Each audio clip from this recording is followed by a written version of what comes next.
आज का हमारा टॉपिक है घातांक। घातांक यानी एक्सपोनेंट। एक्सपोनेंट या फिर इसको इंडेक्स भी कहते हैं, ठीक है। एक्सपोनेंट यानी एक्सपेंड करना, किसी चीज़ को एक्सपेंड करना। तो इसके दो बेसिस होते हैं, एक होता है आधार और एक होता है घात, ठीक है। आधार यानी बेस होता है और घात यानी पावर। तो किसको कहते हैं, जैसे कि अगर हमारा एक नंबर लिखा हुआ है 3 और उसके ऊपर लिखा हुआ है 5, ठीक है। ये छोटा सा लिखा रहता है, जैसे कि हम 7th लिखते हैं तो 7th के ऊपर TH लिखते हैं छोटा सा, तो उस तरह से लिखा रहता है, ठीक है। तो इसमें जो 3 है वो हमारा आधार रहता है और 5 जो है वो हमारा घात रहता है, वो हमारा उसका पावर रहता है। तो इसका मीनिंग क्या होता है, तो इसका मतलब होता है 3 हमारा 5 टाइम मल्टीप्लाई हो रहा है, जैसे 3 multiply by 3 multiply by 3 multiply by 3 multiply by 3।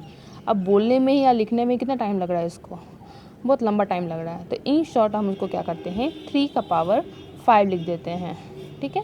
तो ये हमारा हुआ घातांकीय रूप, इसको बोलते हैं हम लोग।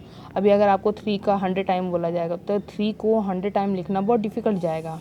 तो उसको शॉर्ट फॉर्म में हम लिखने के लिए क्या करते हैं, आधार के ऊपर एक पावर लिख देते हैं, यानी जितने टाइम हमने उसको रिपीट कर रहे हैं, जितने टाइम उसको हम मल्टीप्लाई करते हैं, उसको हम पावर के रूप में लिख देते हैं, ठीक है।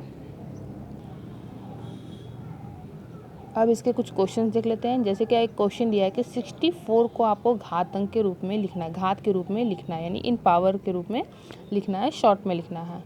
तो 64 को शॉर्ट में लिखने के लिए पहले क्या करते हैं, हम उसका अभाज्य गुणनखंड निकाल लेते हैं, यानी कि ऐसे नंबरों से डिवाइड करके देख लेते हैं किससे वो डिवाइड होता है। देखिए इसको शॉर्ट में लिख लेते हैं, तो देखिए क्या आ रहा है, 2 से डिवाइड किया 32, इस तरह से डिवाइड करते गए हम लोग।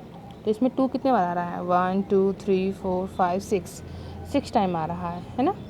तो यानी 2 को अगर हम 6 टाइम मल्टीप्लाई करेंगे तो हमारा आंसर कितना आता है, 64। उसको घातांक के रूप में लिखने के लिए हम क्या करते हैं, 2 का पावर 6 लिखते हैं, ठीक है। एक और एग्जांपल देख लेते हैं। यहाँ तो सेम नंबर आ रहा है, अगर सेम नंबर नहीं आता है तो किस तरह लिखना है, तो देखते हैं हम। जैसे 144 का मैंने ट्राई किया है, तो 144 का जब हमने निकाला इसका भाज्य गुणनखंड यानी LCM के फॉर्म में इसको निकाला, तो हमारा 2 से डिवाइड हुआ, फिर 2 से, फिर 2 से, फिर 2 से, फिर हुआ 3 से, यानी 2 बार 3 आ रहा है। तो जो जितने बार आ रहा है उतने बार आपको लिख देना है। 2 कितने टाइम आया है, 1 2 3 4 टाइम। 2 आया हमारा 4 टाइम और 3 कितने टाइम पे आया, 2 टाइम। तो हमने 2 का पावर 4 कर दिया, 3 का पावर 2। यहाँ पे जो हम लिखते हैं, क्या लिखते हैं, जितने बार आया उतना हम नंबर लिख दे देते हैं, ठीक है। सिंपल है। नाउ एक बात और खासियत है इसकी, जैसे हमें क्वेश्चन दिया है 8 का पावर 2 और 2 का पावर 8, तो इसमें से बड़ा कौन होगा। तो ये हमेशा ध्यान रखना, जिसकी भी पावर बड़ी हो वो नंबर बड़ा हो, चाहे आधार छोटा क्यों ना हो, लेकिन जिसका पावर बड़ा है वो नंबर हमेशा बड़ा होगा। तो इसमें 8 का पावर 2 में 2 का पावर 8 हमारा बड़ा आएगा, ठीक है।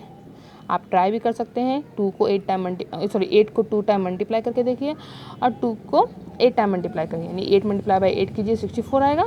और 2 को 8 बार मल्टीप्लाई करके देखिए आपका आंसर कितना आता है। तो देखिए 2 को हमने जब 6 टाइम ही मल्टीप्लाई किया था तो 64 आया था, तो 8 8 कितना आता है, 64। 2 को जब हम 6 टाइम कर मल्टीप्लाई करेंगे तो 64 आएगा, यानी 8 टाइम करेंगे तो उससे ज़्यादा आएगा। तो 2 का पावर 8 ऑब्वियसली बड़ा आने वाला है, ठीक है।